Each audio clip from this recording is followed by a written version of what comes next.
各位聽眾大家好，今天我們繼續講一則關於上海歐陽先生女兒誤購演唱會門票的事件。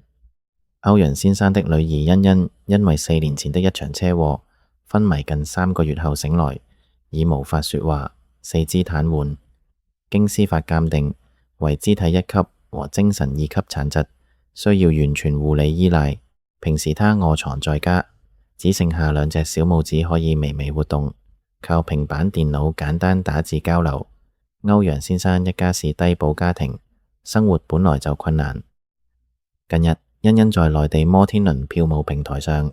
因手誤購買了一張4月9日香港歌手鄧紫棋台北站演唱會門票，票價2015元人民幣。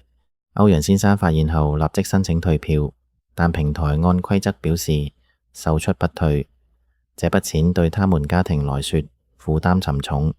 事件經內地媒體報道後，摩天輪平台介入協調，最終把2015元全額退回。這件事引起不少人討論，也讓大家留意到香港和內地在殘疾人士福利保障上的差異。香港對殘疾人士的支援主要分為幾個部分。傷殘津貼分為普通傷殘津貼和高額傷殘津貼。由2026年2月1日起，普通傷殘津貼每月約2140港元，高額傷殘津貼需要經常護理，每月約4280港元。12至64歲的傷殘人士還可額外領取每月345港元的交通補助金。這些津貼不需要經濟審查，只要醫生證明符合嚴重殘疾條件即可申請。此外，符合條件的殘疾人士可以同時申請綜合社會保障援助綜援。單身嚴重殘疾人士的綜援標準金額每月可達約5245港元或以上，視乎護理需要，還可能有租金津貼和長期個案補助金等。香港的制度強調直接給予現金，讓殘疾人士和家庭有較大的自主空間，用於日常開支、護理用品或復康服務。相比之下，內地的殘疾人福利主要依靠困難殘疾人生活補貼或重度殘疾人護理補貼，俗稱2項補貼，加上最低生活保障低保兜底。2026年全國最低標準是困難殘疾人生活補貼每月至少85元，重度殘疾人護理補貼每月至少95元。實際金額因地區而異，一線城市如上海、北京、廣東等地標準較高，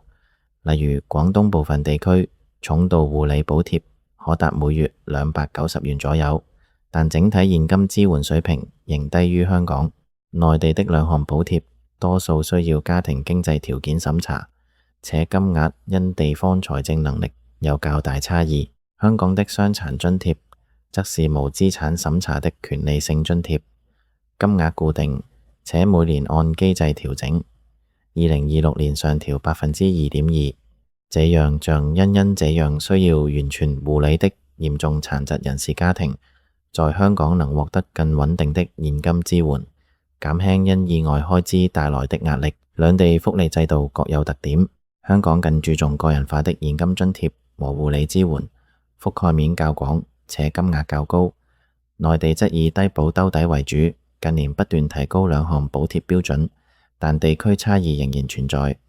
無論哪個地方，福利制度的目的是幫助殘疾人士和家庭維持基本生活尊嚴。這次事件最終因為媒體關注而得到解決，也提醒大家在購買高價票務時要特別小心，尤其是家庭有殘疾成員的時候。平台在面對特殊困難個案時，若能有更靈活的人性化處理機制，對弱勢家庭會有更大幫助。以上是關於這則新聞以及香港與內地殘疾人士福利保障的簡單介紹，多謝大家收聽。